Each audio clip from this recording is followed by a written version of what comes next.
Hi guys, welcome back. Today I'm gonna divide the lesson into the beginner or basic and some advanced part again.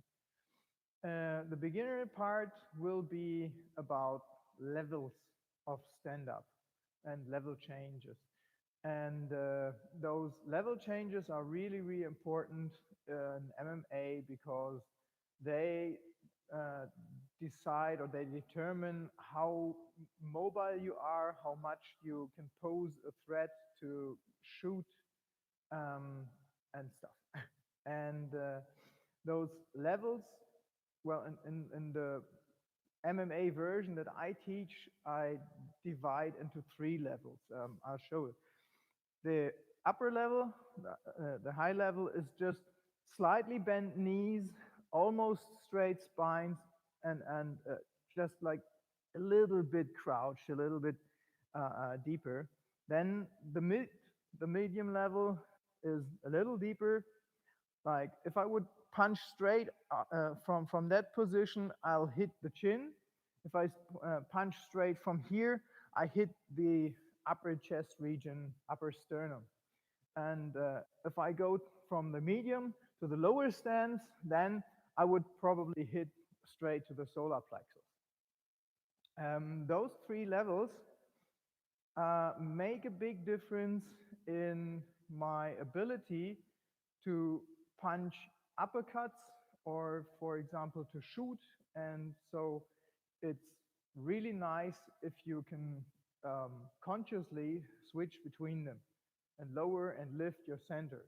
Because, of course, the more you lower your center, the more energy it takes to move and the more energy it takes to even stand. So in an MMA fight, even though you're really mobile down here, you would not want to crouch for like 5 minutes. Makes no sense.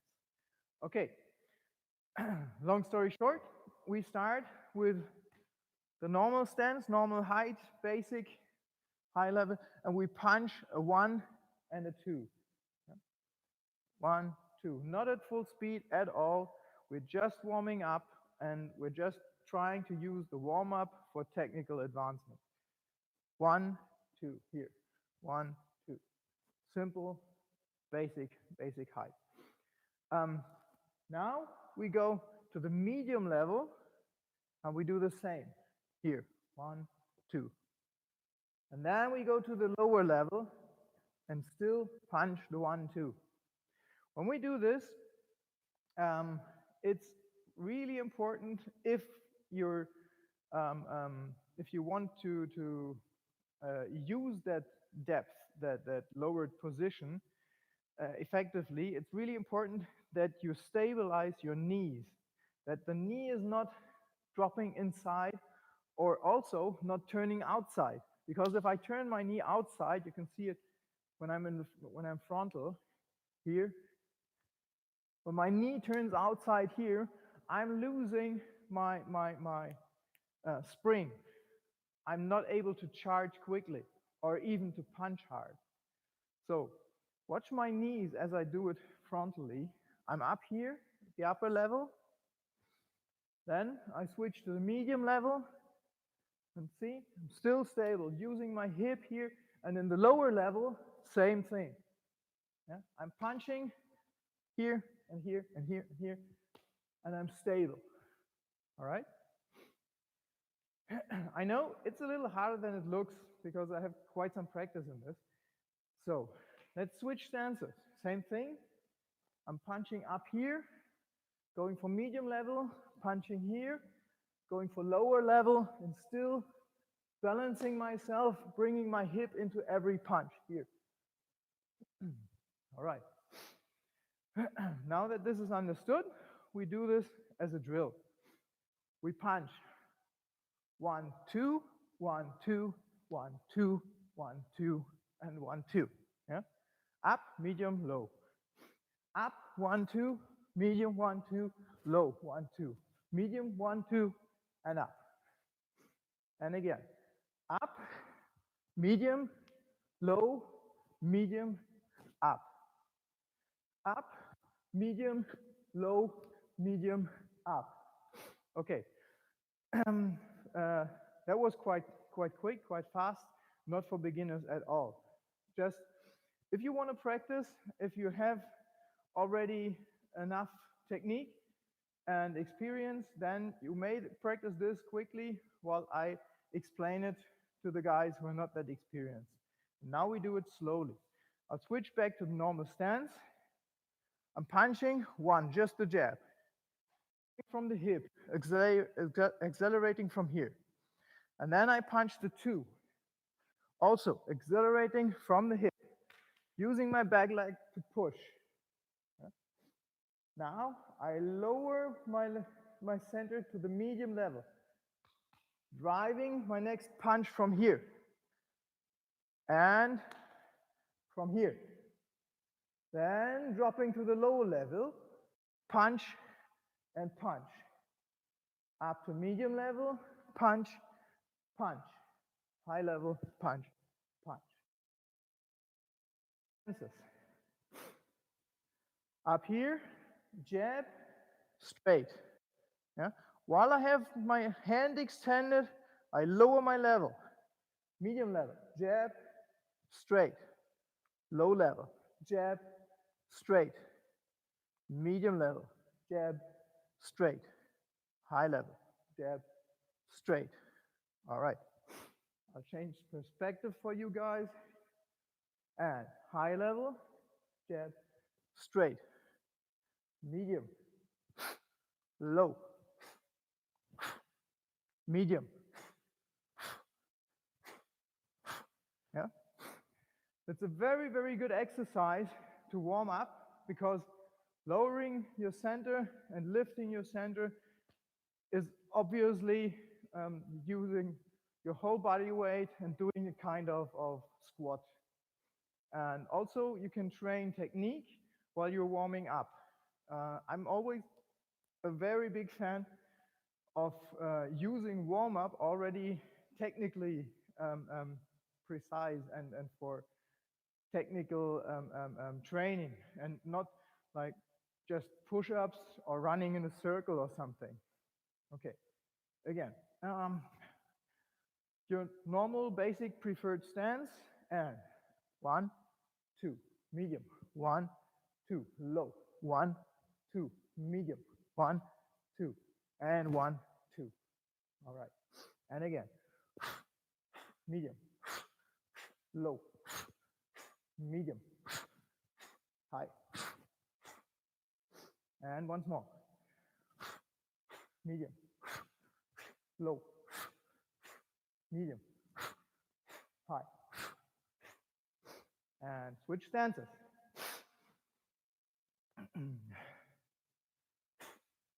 Medium, low, medium, high, and again, medium, low, medium, high. The reason why I keep my backhand extended is that it helps me measure my height. If I'm just standing here, lowering and lifting my center, I'm not so aware how much I do it. If I have my backhand extended, gives me a much better measurement of my change of level. And again, still in the more in the odd stance and that you use less. And medium, low, medium, high, and again.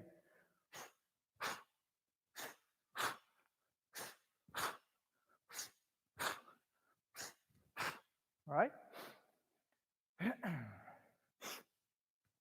Let's try to do it more fluent.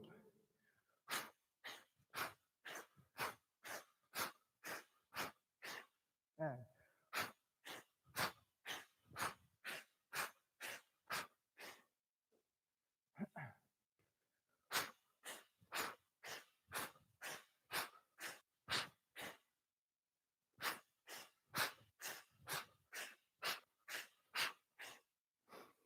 try to avoid changing levels while you're driving a punch.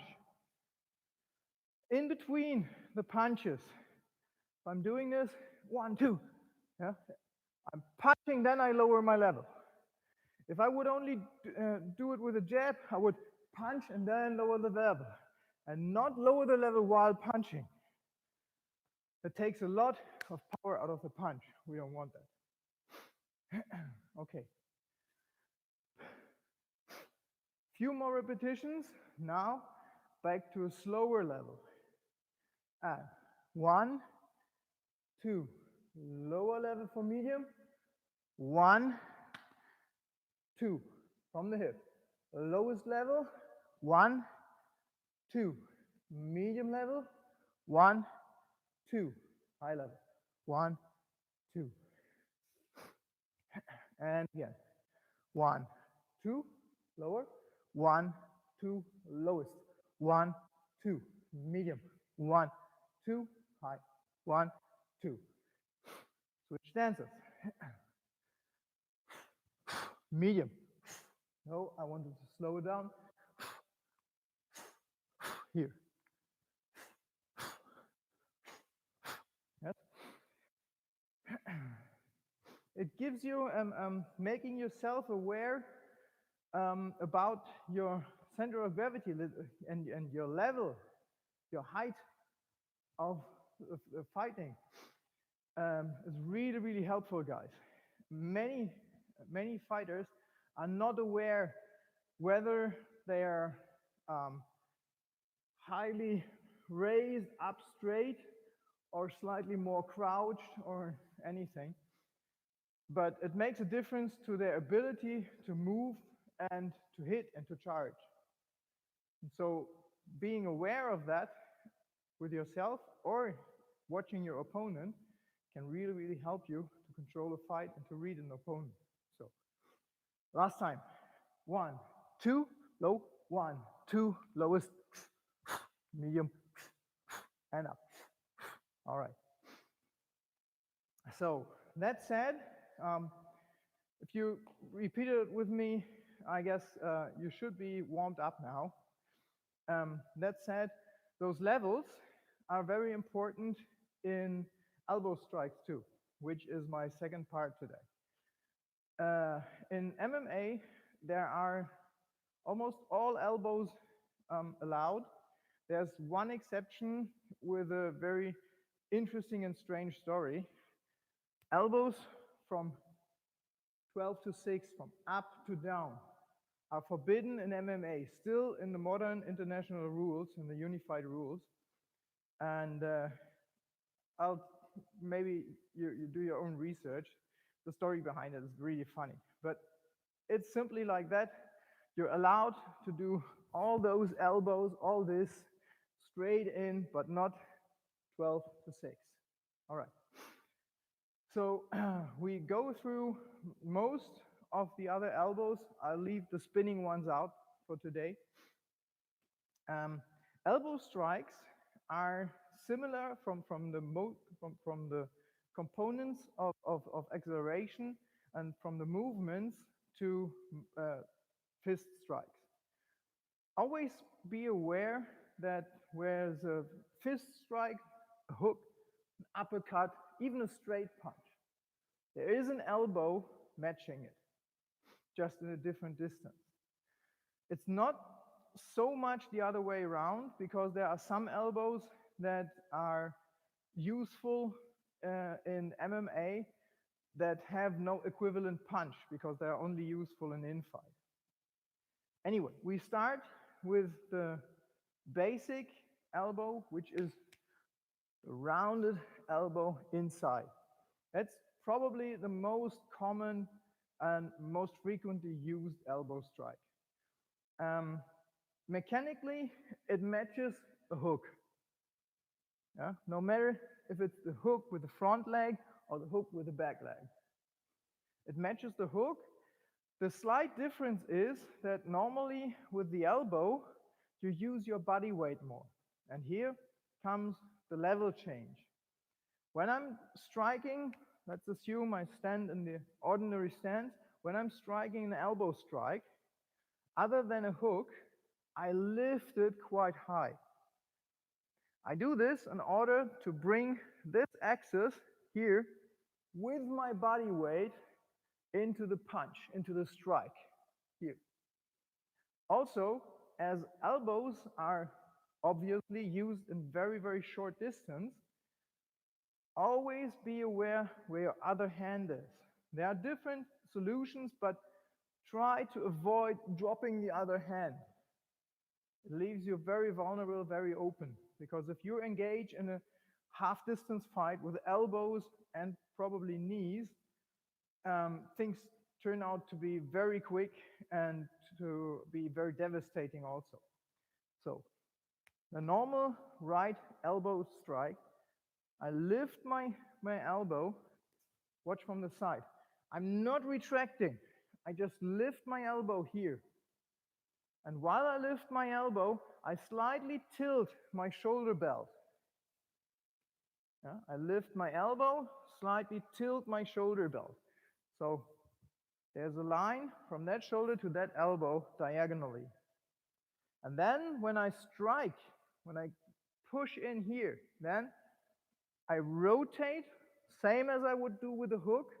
I rotate, but also I drop my center of gravity.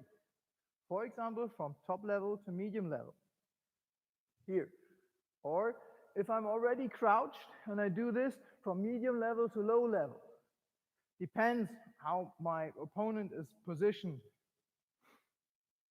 Once more, I lift my elbow, tilt my shoulder belt, start rotating, and drop my center. Don't pull the elbow back out. Just slice through and then rotate back to the center. I personally prefer the other hand over the striking elbow here. First, in order to be protected, and second, in order to grab or to create distance. Another possibility would be to have the hand below the striking elbow to free yourself from any contact that could be here, that could be coming here and preventing you from turning back, like this, all right?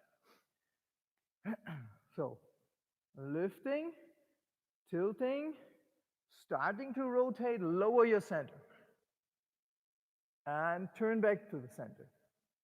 Now, I'm at the medium height, aiming for the sternum of an opponent, which would be standing in a normal height.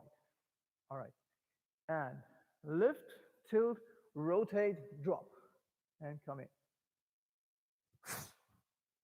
Yeah. One of the reasons why elbow strikes are so devastating is that you add the momentum from the drop of your center of gravity.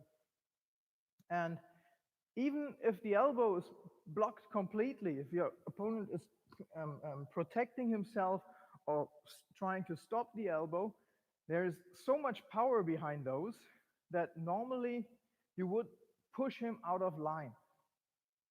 If I'm starting and I'm striking and I hit him here, he will not simply be like covering up and then be able to strike back. Normally, when the elbow hits him, he will be slightly turned away or pushed to the side so that he cannot simply attack himself. Rather, if he manages to lean out of distance, and that's the problem with elbows, you can't adapt very well to distance. If I'm using this elbow here and I aim here, I can merely prolong the range like by a few centimeters.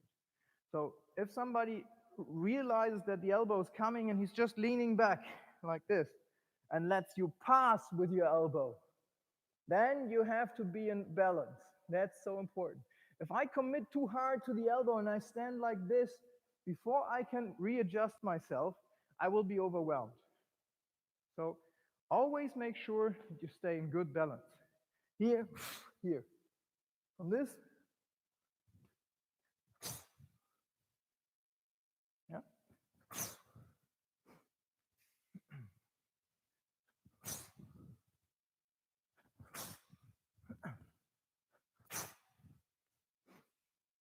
Do it very slow again.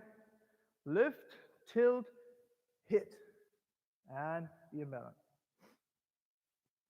If you want to hit an elbow over a little higher distance, then you simply switch stances. You change the stance by, you do the same here, but then you walk forward and then turn. It just makes the elbow seem like a front elbow, which we train next.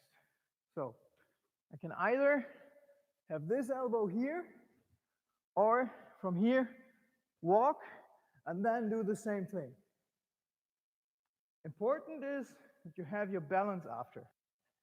Here, strike, be in balance, come up again. Okay. With the elbow over your front leg, it's exactly the same principle. I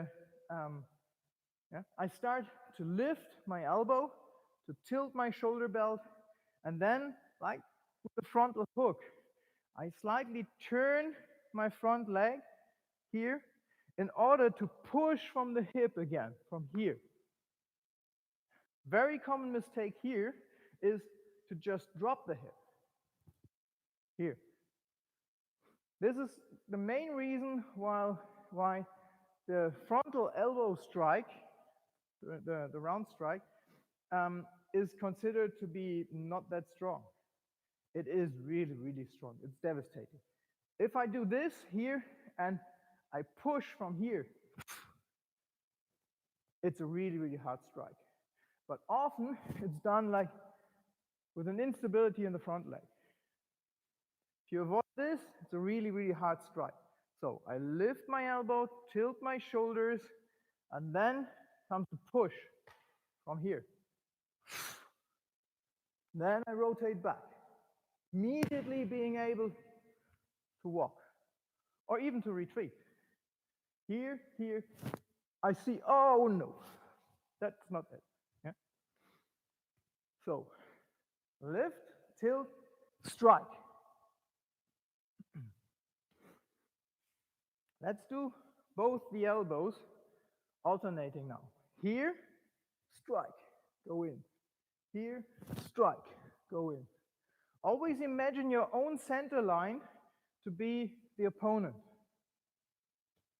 I'm here, and I want to pass the center line with my elbow, here. Same here. I want to pass the center line. Look, my elbow is in line with my other leg, here. So I'm way past the center line. And again.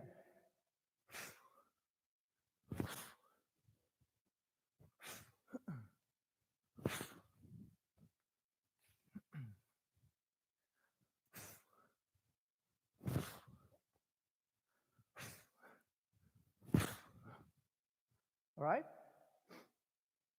Most commonly used elbow. A mostly underestimated elbow is the straight elbow strike. I don't know from the camera perspective how much you can see of this when I do this here, but from the side it becomes clearer. I'm striking as if I would hit with a jab or a straight hand. Those totally depend on your ability to accelerate, to thrust from your hip. What's taken away compared to a punch is the speed of the arm. But what still remains is the hip. So, and don't imagine to strike from where you have your elbows in the basic position upwards, but raise the elbow first. What I'm doing is I raise my elbow here. For example, I pretend to cover up, or I have just covered up. I cover up here. And then I'm able to elbow strike. It's a very short range, like all elbows are, but it has a tremendous power. I call it armor piercing. It's very, very good for piercing through a double defense. All right. Watch me just doing the basic strikes. Jab and right hand.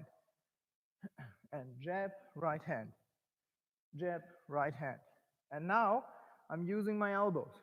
Jab, right hand. Yes? Jab, right hand. Jab, right hand. See how my elbow is going straight into the opponent. My upper arms are almost vertical here.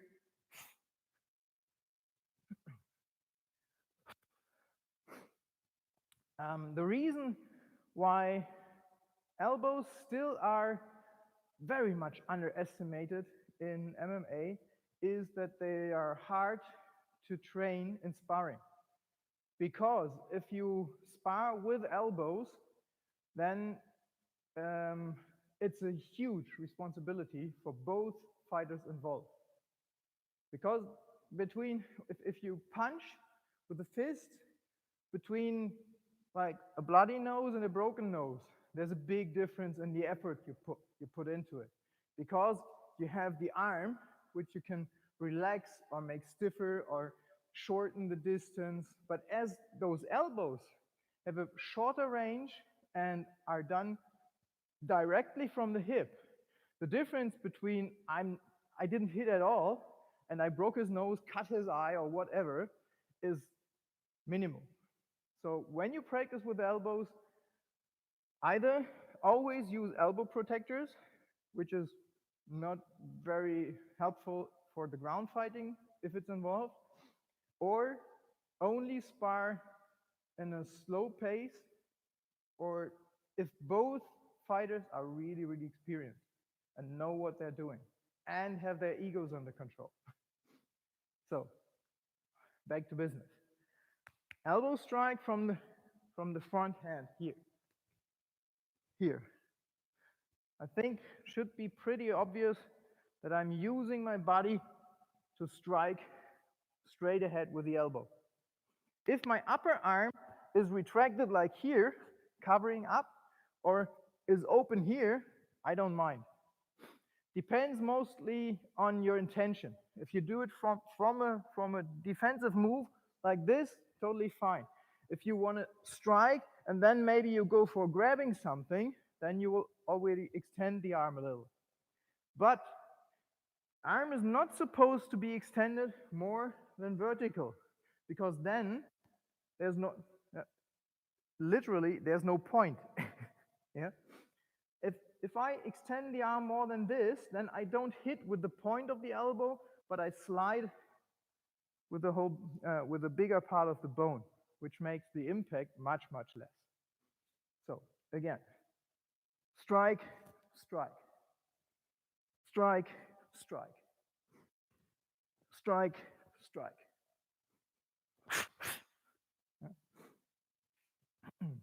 The next elbow that is very useful is the equivalent to the uppercut. The uppercut is so devastating because you use the strength of both legs. And you can also use this with an elbow, which is even more armor piercing than the one straight through. I recommend that you practice the fist strikes first until you have a very, very good balance and you have a good control over the thrust in the hip. Like for the strikes here, before you do those elbows. For the straight punches, before you do the straight elbows. And also for the uppercuts, before you do the uppercut equivalent of an elbow. But this said, when I want to strike with an elbow here, I should be at the medium level of the height system I just explained, or even at the lower one, but not at the top level. If I'm at that level here, I don't have that much impact. So I'm at the medium level of my height system here,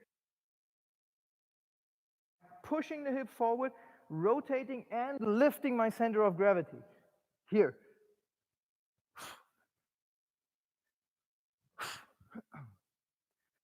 Same for the back elbow. Should be absolutely identical to uppercut strikes.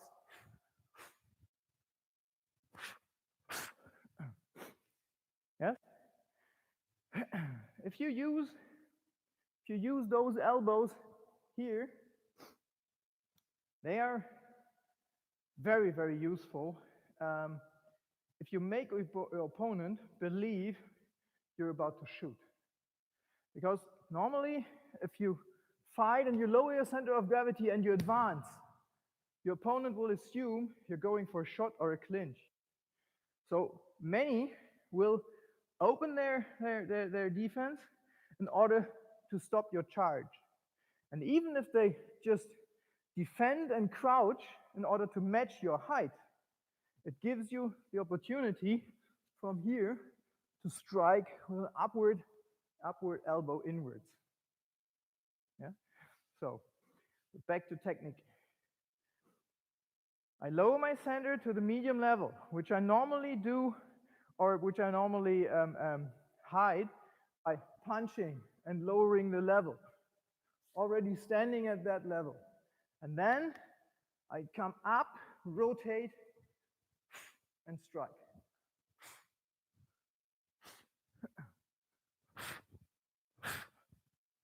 Yes? Again from the front.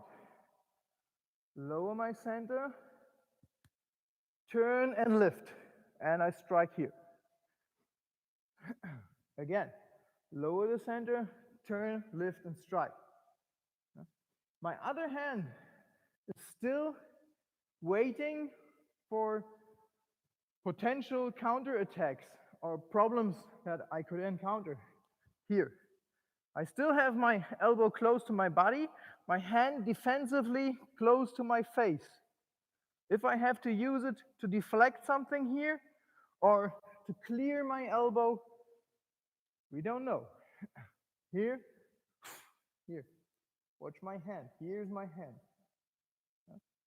My hand is not dropping and helping me turn, opening me up. Not at a short range. Here. Hand. And here. Hand.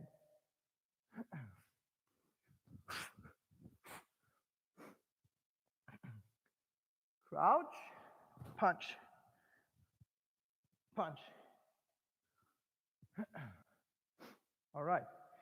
An elbow, which of course in theory has an equivalent in a punch, would be a punch that goes right from down there with the bottom of the fist to the face or upwards, which is not used as far as I know.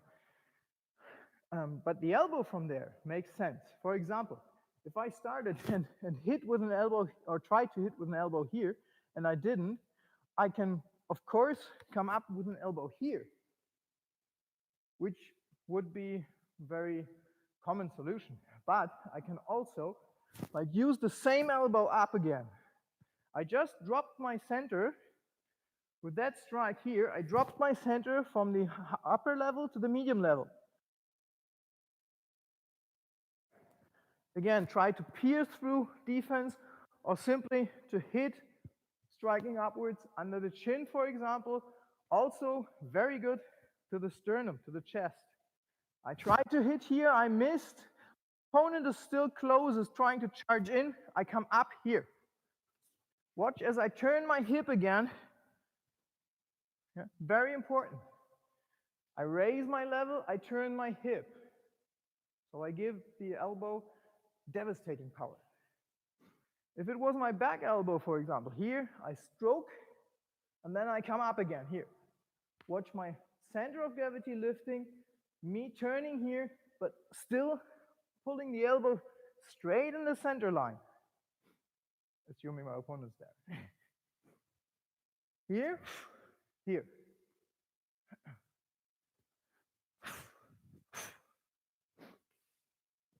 Let's isolate that one. I'm here, I'm turning, I'm crouching, and then I come up, I rotate back, come up and strike here. But if you look at this, if you look at that movement here, of course, almost nobody would do it. Like too much of a setup, too unrealistic. But if you combine it, you try to strike here, and then you step forward and you hit here. Very effective, very effective. Yeah, I'm striking here, I step in. All right, so, but let's isolate it again. I lower my center of gravity, I turn, now I'm all coiled up, and then I strike upward, center line. My hip turns out, I raise my level. Same here, here, here, here, here. Yeah. I can make a whole system of just half-distance elbow strikes when I combine those. Like I'm trying to get into half distance. Let's assume my opponent is really close, too close for straight punches, and I strike upward, I strike downward, I come up here, I strike upward again. Each time in between, and then we're deep in advanced Thaiboxing. Each time with the possibility to switch for grabs. I'm here, I can grab. If I grab something, I can use my knee, I can use my elbow here. Yes? Or I strike upward, I grab. Yeah? I grab behind the neck, behind the shoulder, whatever, turn my opponent, strike again. Yeah? I'm doing straight elbow, just extending my arm, going behind the neck, going for the next straight elbow, going for the downward elbow. Yeah? I charge with the elbow here, my opponent steps back, I follow. Look how much distance I cover just with two elbows.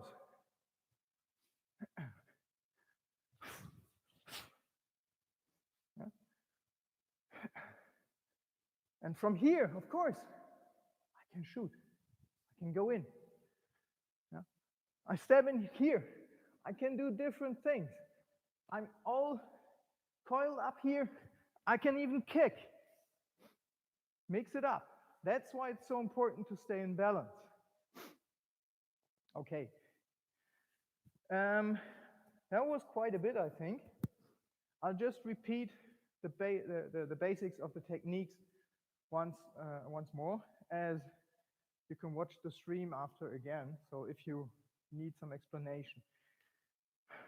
I lift my elbow, tilt my shoulder belt, push from the hip, drop my center to medium level. Elbow strike inward. Lift, tilt, drop. And come back to the center. Lift, tilt, drop. Come back up. Yeah. Straight elbows. I raise the elbow here until my upper arm is almost horizontal, and then I strike. Similar to a normal straight punch. Here. Here. It's really important that you use your hip, you drive those elbows. If I'm just pushing from my shoulders here, not only have I not enough reach to make sense of these elbows, but also not enough power. They are supposed to be coming with a lot of torque from the hip, straight elbows. Right? Uppercut elbows. I lower to the medium level, I strike. I lower, I strike.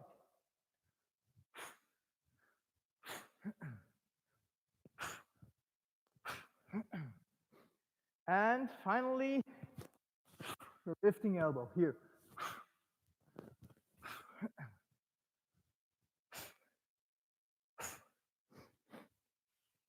Like in all of the sessions I'm giving at the moment, I hope to transport some principles. The techniques are exemplary. I hope to make you think in a complex system like MMA about principles that you can apply as much as possible. And this time, it wasn't the elbows, it was the changing of levels of hip and the torque, turning. See you guys soon. Oh, and don't forget to buy the knee pads. We'll soon need them